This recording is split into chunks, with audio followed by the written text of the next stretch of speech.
Hello everyone. तो कैसे हैं आप लोग? उम्मीद करता हूँ आप लोग बिल्कुल ठीक होंगे। दोस्तों, वर्ल्ड वॉर टू हमारी हिस्ट्री का एक ऐसा इवेंट है जिसके जरिए हम आज की पॉलिटिकल सिनेरियो को भी इजीली समझ सकते हैं। दोस्तों, आज ने इस वीडियो में हम जानेंगे कि हिटलर ने कैसे लाखों लोगों को ब्रेन वॉश करके रेडी किया था वॉर के लिए, और वर्ल्ड वॉर टू के बेसिकली क्या क्या रीजंस है। तो आइए शुरू करते हैं। Es kann niemand hier gegen mich aufstehen und zeigen, was ich je gesagt habe. Der Wiederaufstieg Deutschlands sei nur eine Frage von wenigen Tagen. In uns selbst allein liegt die Zukunft des deutschen Volkes. Wenn wir selbst dieses deutsche Volk emporführen durch eigene Arbeit, durch eigenen Fleiß, eigene Entschlossenheit, eigenen Trotz, eigene Beharrlichkeit, dann werden wir wieder emporsteigen, genau wie die Väter einst auch Deutschland nicht geschenkt erhielten und uns endlich schaffen. दोस्तों, एक बहुत ही famous Greek philosopher हुए हैं Aristotle, जिन्होंने अपनी एक किताब में कहा है कि आपको अगर किसी को भी किसी काम को करने के लिए मनाना है या फिर कोई चीज खरीदने के लिए परसुएड करना है, तो उसके लिए आपको तीन चीजों की जरूरत होगी: एथोस, पैथोस और लोगोस। एथोस का मतलब अपनी अथॉरिटी स्टैब्लिश करना, पैथोस का मतलब इमोशंस के जरिए सामने वाले को कनेक्ट करना, और लोगोस का मतलब आप लॉजिक दे रहे हो कि आप इसलिए हमारी चीज खरीदो या इसलिए हमसे ये सर्विस लो। दोस्तों, इसके लिए आप एलआईसी का एग्जाम्पल ले सकते हो। एलआईसी के जो एजेंट होते हैं, जब भी अपनी पॉलिसी बेचने के लिए आते हैं, तो सबसे पहले वो एथॉस का यूज करते हैं, यानी कि अथॉरिटी बताते हैं कि एलआईसी के जो गवर्नमेंट में इतने स्टेक होल्डर हैं, तो ये कंपनी कभी भी कहीं नहीं जाएगी और आपका पैसा डूबेगा नहीं। दूसरा, वो आपको इमोशनली कनेक्ट करने की कोशिश करते हैं, आपके परिवार के बारे में आपको बोलते हैं कि इनके बारे में सोचो। एलआईसी का तो अगर आप स्लोगन भी देखोगे तो जिंदगी के साथ भी जिंदगी के बाद भी, यानी कि आपको एक तरह से इमोशनली कनेक्ट करने की कोशिश करिए।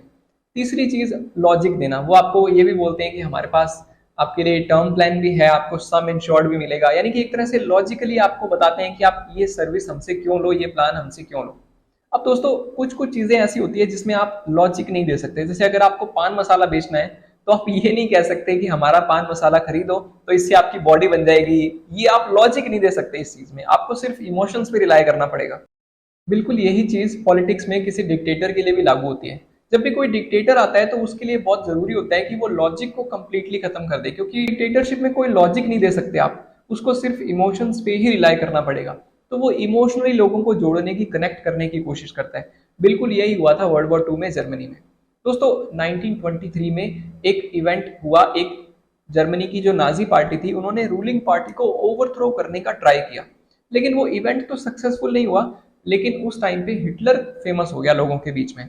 दोस्तों, हिटलर बेसिकली फेमस हुआ अपनी स्पीचेस के लिए, यानी कि बहुत अच्छी स्पीच देता था, लोगों से इजीली कनेक्ट कर लेता था। तो वहां से हिटलर फेमस होना शुरू हुआ।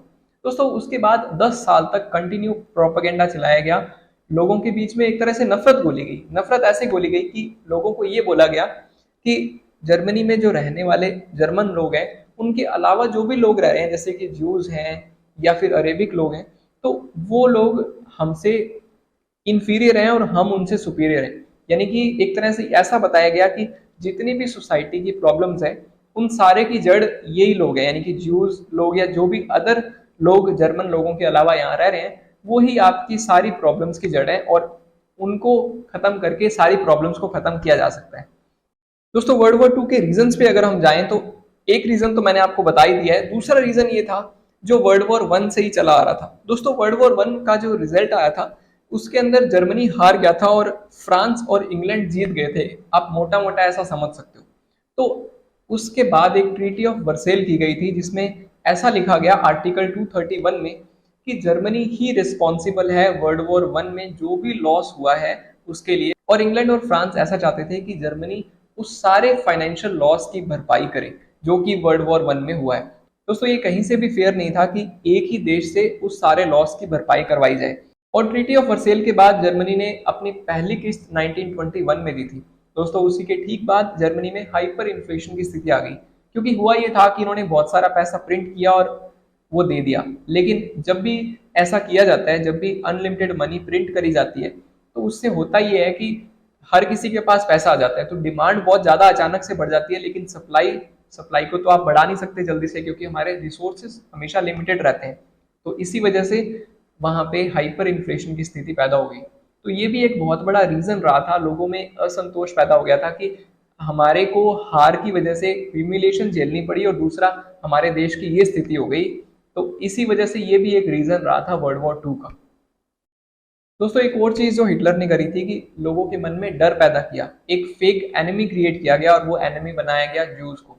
लोगों को ऐसा कार्टून दिखाए गए, ऐसे ऐसे प्रोपेगेंडा चलाए गए जिससे कि ये बताया जाए कि जो आपके घर में जो ज्यूज हैं, यानी कि जो आपके देश में जो ज्यूज लोग रह रहे हैं, वो आपके घर में बैठे हुए ही दुश्मन है। और खुद को एक मसीहा की तरह दिखाया गया कि ये जो दुश्मन है इनसे आपको आके मैं बचाऊंगा, यानी कि खुद को एक मसीहा जैसा दिखाया गया और जो ज्यूज लोग हैं उनको एक दुश्मन की तरह दिखाया गया।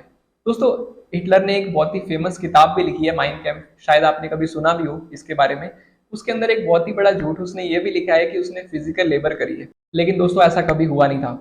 इस और भी बहुत बड़े बड़े झूठ इस किताब में लिखे गए थे। एक और किताब हिटलर ने लिखी थी जिसमें उसने खुद को जीसस क्राइस्ट से कंपेयर किया था और ऐसा बताया गया, बाद में ऐसा पता चला कि वो किताब खुद हिटलर ने लिखी थी, यानी कि खुद ही खुद को जीसस क्राइस्ट से कंपेयर किया है। अब आप सोच लो कि किस टाइप से एजेंडा इसको चलाया गया होगा। दोस्तों लॉजिक को कंप्लीटली खत्म करने के लिए आपको लॉजिक देने वाली चीजों को खत्म करना पड़ेगा। लॉजिक देती है हमें बुक्स, क्योंकि हम बुक्स पढ़ते हैं, उससे हम सीखते हैं, उसी से हमें लॉजिक मिलते हैं चीजों के। तो जर्मनी के अंदर बहुत बड़े बड़े बॉन फायर इवेंट किए गए। 10 मई 1933 जर्मनी के अंदर 25,000 से भी ज्यादा किताबें जलाई गई। और ये किताबें कौन सी थी? जिसके अंदर सोशलिज्म की बात की, साइंस की किताबें थी, अलग अलग टॉपिक्स पे किताबें थी और इन किताबों को जलाया गया। बिल्कुल एक तरह से ऐसा माहौल बना दिया गया कि जो भी नाजी पार्टी के खिलाफ है उस आइडियोलॉजी को ही खत्म कर दिया जाए, यानी कि लॉजिक को कंप्लीटली खत्म कर दिया जाए। एक तरह से स्कूल्स और यूनिवर्सिटीज में भी कंप्लीट एक कंट्रोल बनाया लिया गया कि ये सब्जेक्ट्स पढ़ाए जाएंगे और इनको इस तरीके से पढ़ाया जाएगा। जो भी नाजी के अगेंस्ट था उन सारे सब्जेक्ट्स को, इवन उन सारे प्रोफेसर्स को भी बैन कर दिया गया था। वो सारे लोग वहां से या तो छोड़ के भाग गए थे या फिर उनको मार दिया था। दोस्तों इसी टाइम पे अल्बर्ट आइंस्टाइन ने भी इसका खुलेआम विरोध किया था, जिसके बाद उनको लगातार थ्रेट मिलने लग गए और पहले वो भाग के बेल्जियम गए और उसके बाद इंग्लैंड में एक गांव में जाके उन्होंने शरण ली थी जहां पे रॉयल गार्ड्स हर टाइम उनके प्रोटेक्शन में रहते थे। यही एजेंडा 10 साल तक चलता रहा और फाइनली 1933 में हिटलर ने कंप्लीट कंट्रोल ले लिया था जर्मनी पे और खुद को जर्मनी का एक डिक्टेटर घोषित कर दिया था। तो दोस्तों आज की वीडियो में इतना ही। हमने इस वीडियो में जाना कि कैसे हिटलर ने लाखों लोगों को ब्रेन वॉश किया और क्या क्या मेन रीजंस है वर्ल्ड वॉर 2 के। दोस्तों आने वाली वीडियो में हम जानेंगे कि इसमें क्या क्या इवेंट्स हुए थे और इसके क्या रिजल्ट आए फाइनली। अब आप सोच रहे होंगे कि जब इंटरेस्ट आने लगा तब मैंने इस वीडियो को एंड कर दिया, तो नहीं तो ये वीडियो और लंबा हो जाता है, इसलिए इसको यहाँ पे एंड करना जरूरी था। अब आपसे मिलते हैं अगली वीडियो में। Till then take care and bye.